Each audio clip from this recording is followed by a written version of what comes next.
Some textures on walls and ceilings are pretty aggressive. This can especially be a problem if you want to put wallpaper or a mural over the texture. You can wallpaper over a slight orange peel texture, but anything more than that, you'll want to smooth it out before applying the wallpaper. Tools you will need: a wide taping knife. A nice wide one works best to keep the texture as even as possible.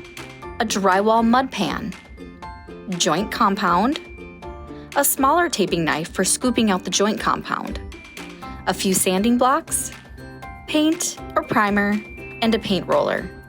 First, scrape your taping knife across the entire surface. Any wall or ceiling texture will leave behind little jagged points.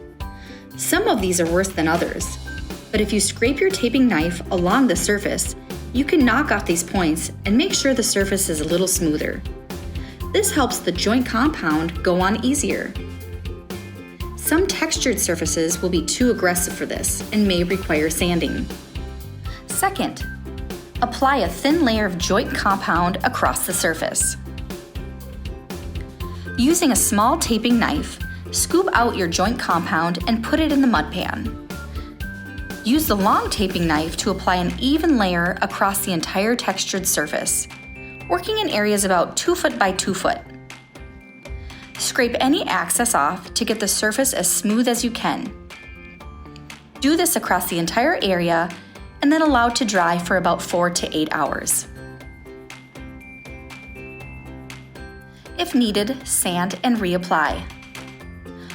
Once the joint compound has dried, use a fine to medium grit sanding block to sand the surface. Run your hand along it to ensure uniform texture.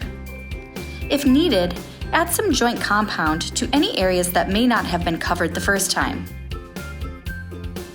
Before you apply wallpaper, you'll want to apply a coat of paint or primer onto your newly smooth area.